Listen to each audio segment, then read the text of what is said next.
Қайырлы күн баршаңызға. Бүгін осындай фермуармен сумка тігетін боламыз.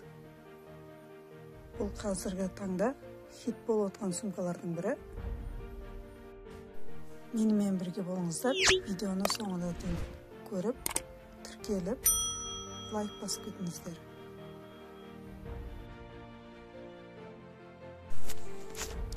Сумкамызды тігу үшін бізге керекті бөлшектер. Негізгі бөлшек 2 дана және осындай жаны асты бәрі бір бөлік болады, сол үшін 1 дана және астардан осындай 2 дана және жан бөлігі де 1 дана. Ішінде ашық қалтасы болады, ол да 2 дана. Бізге керегі негізгі мата, оған кез келген матаны алуға болады. Астарға фетр қолдансаңыздар да болады. Және фермуар 20 сантиметрлік дублерин негізгі матаға жабыстыратын. Және сумкаға мен өзім құрастырған войкрейка кескіні. Оның өлшемін видеоның соңында көре аласыздар.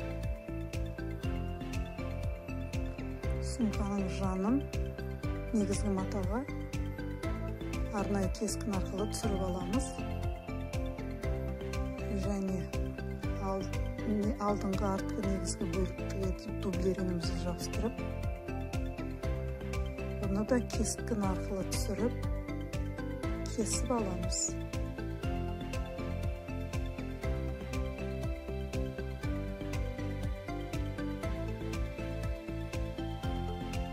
Дублерин материал жақсы формасын ұстап тұру үшін керек.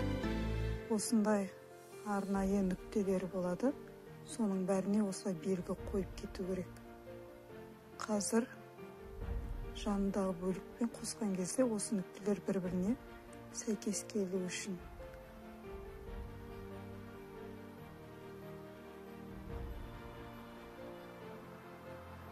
Астарында осылай кесіп аламыз. Міне біздің бөлшектеріміз дайын.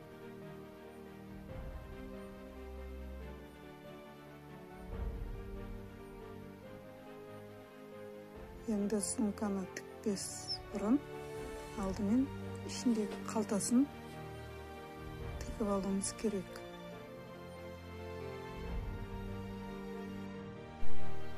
Алдымен қалтаның орналасу орнын анықтап аламыз. Ол мен үстінен төмен қарай 6 сантиметр түсірдім. Енді қалтаның 2 бөлігін бір-біріне айналдырып қосып шығамыз. Bir жанын тікпей тастап кетеміз. Мен қалтамда бірден қосымшалары қосылған, ол әр жағынан 1 сантиметрден берілген. Осылай айналдырып тігіп шығамыз. Және бір жанын ашық қалдырамыз. Ішінде артық жерлерін кесіп, қалтаны оң аударып, бұрыштарын шығарып аламыз.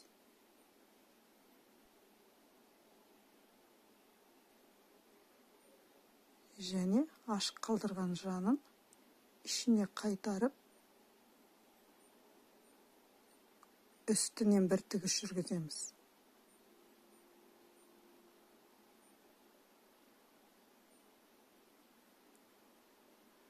Нөл 1-02 миллиметр шамасында осындай тігіс жүргіземіз. Енді қалтаның аузын 2 қатар тігіс жүргізіп алайық. Ол бізге қалтаның аузы әдемі көрінеді, және осылай 2 қабат 2 ажырап кетпеуін қамтамасыз етеді. Міне бізде қалтамыз дайын. Енді астарға қосып тігіп шығамыз. екі қайтара тігеміз. Қалтамыз әдемі көріну үшін.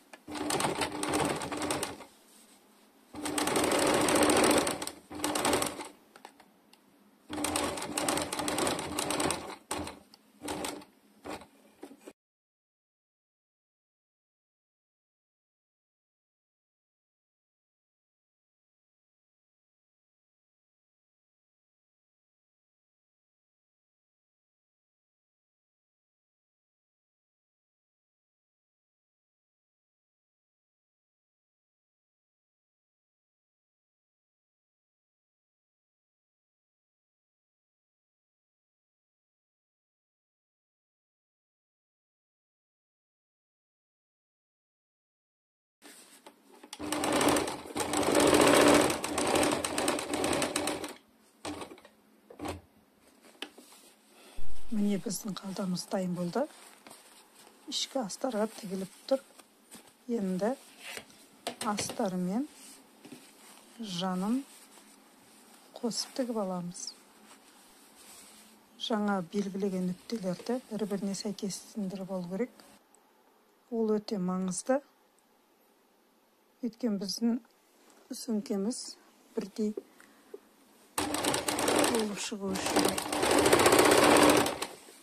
Оны да айналдырып тігіп шығамыз, екі жағын қосып.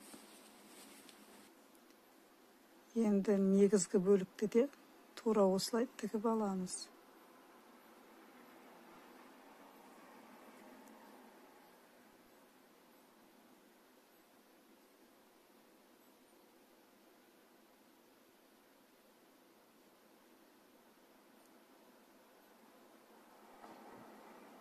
Енді доғалы жерлерін осылай кесіп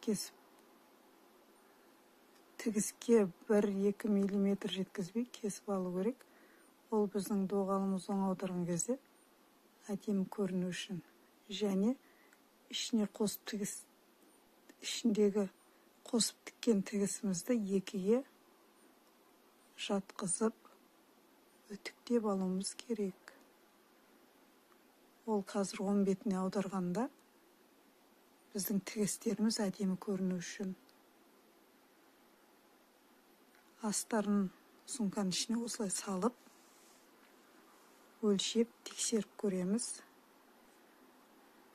Және аузын тікпей тұрып, осылай екі жанын машинкамен тігіп қосып аламыз.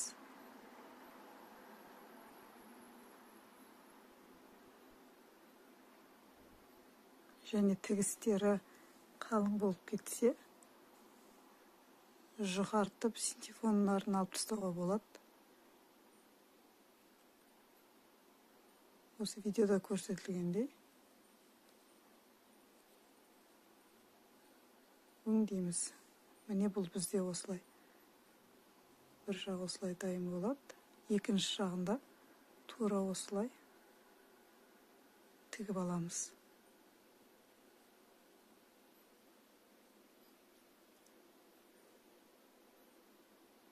Міне астарды ішіне салып, екеуін келтіреміз. Және жан тігістерін осылай тексеріп шығамыз. Енді аузын ішіне қайтарып, ине жіппен қолмен көктеп аламыз. Немесе оверлок қолдансаңыздар болады осы жерде. Маталарыңыз менікі секілді орташа қалыңдық жұққа болса, оверлок қолдансаңыздар болады.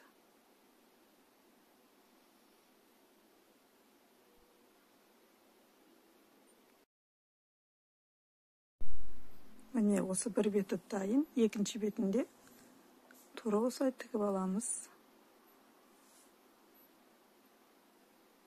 Фермуарымызды қойып, өлшеп көреміз. Міне екі беті де дайын.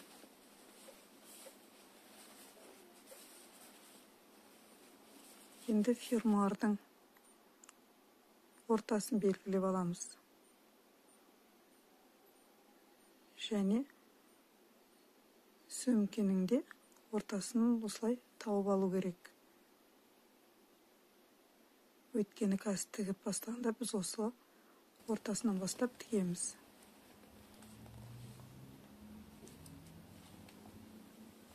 Негізі осы сәтте инемен айналдырып бір тігіп алған дұрысырақ. Бұл жерде біз қалың жіп қолданамыз. Мен осындай жіп қолданайын деп отырмын. Капрон жіп. Осы жерінде айналдырып, инемен фермуарды бірін-біріне іліп алған дұрыс. Мен бірақ бірден тігіп кеттім, өйткені маған солай ыңғайлырақ. Ал егер сіздер бірінші рет тігіп отырсаңыздар, алдымен қолмен инемен фермуарды сөмкеге қосып тігіп алыңыздар.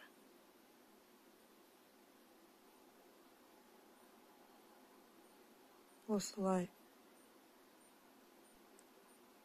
өздеріңізге ыңғайлы құралдың көмегімен фермуардың астына сөмкені кіргізіп итеріп отырасыздар және ішінен сыртына қарай тігіп бастайсыздар. Ортасынан сол жағына барып, аяғына дейін жетіп, қайтадан артқа қайтасыздар. Одан кейін ортаға жеткеннен кейін қайтадан оң жағына қарай жүріп, аяғына дейін барып, қайтадан ортаға қайтасыздар. Фермуарды тігуін осы ортадан бастап, ортадан тоқтатасыздар.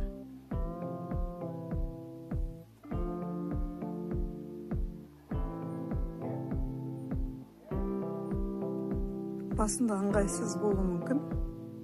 Кейін қолдарыңыз жаттыққаннан кейін оңай болып кетеді. Міне осылай аяғына дейін барғаннан кейін қайтадан ортаға қарай қайту керек.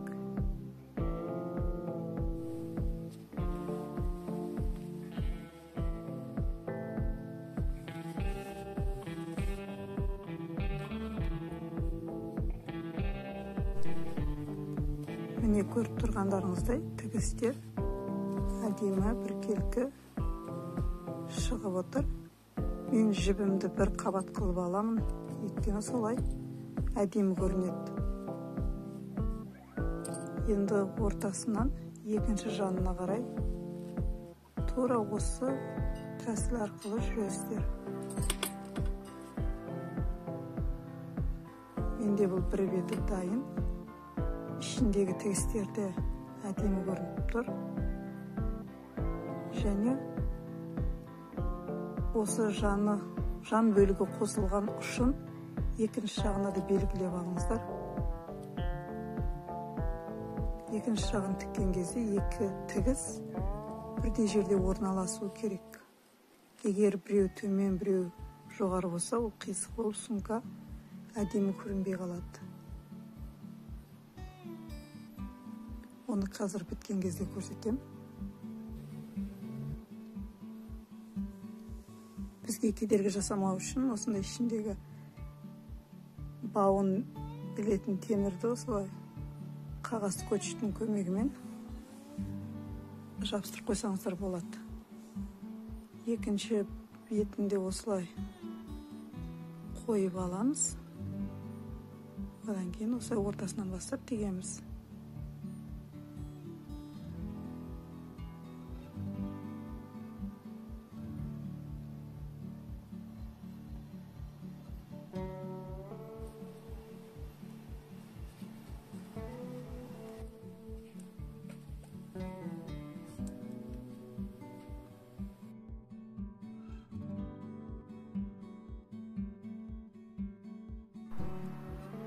Міне осылай ортасынан бітіресіздер. Және артық жіптер болса, ішіне кіргізіп жібересіздер.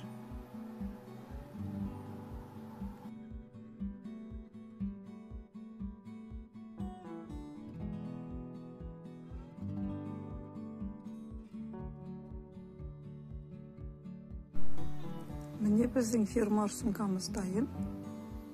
Жаңа айтқан жерім осы жер болатын.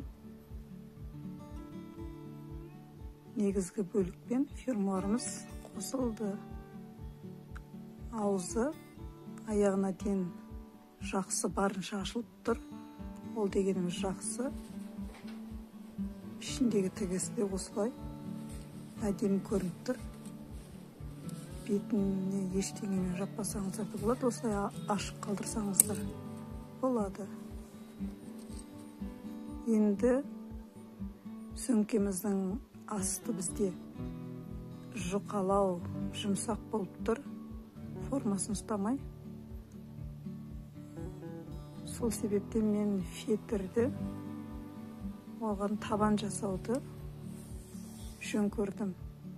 Оның размерін өлшеп алып, фетрді 2 қабаттап алып, осылай астар матамен қаптап, дайындап алдым да.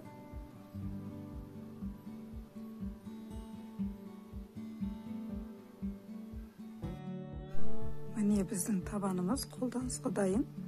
Оны осылай сөмкенің ішіне салып қоя саласыздар. Ол өзі осылай тұра береді.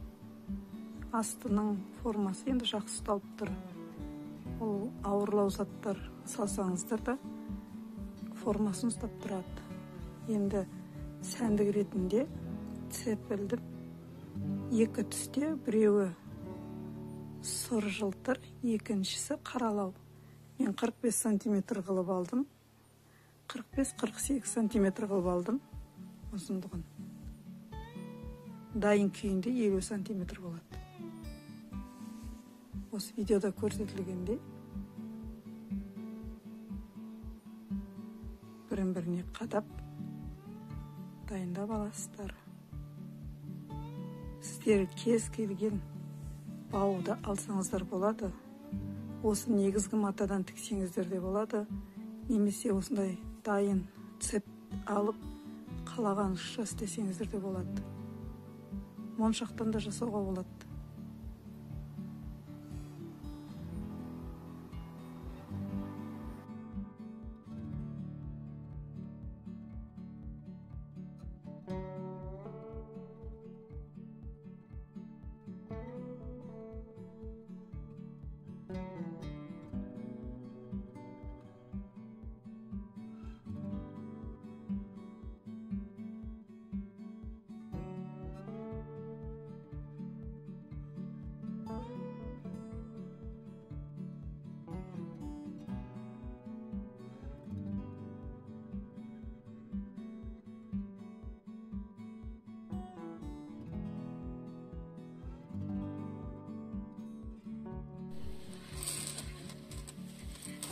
Міне біздің сөмкеміз дайын.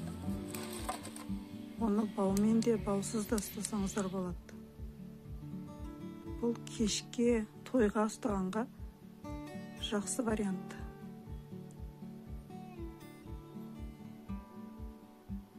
Сіздерге айтқандай, видеоның соңында осы сумканың кескіні, яғни выкройкасы көрсетілген.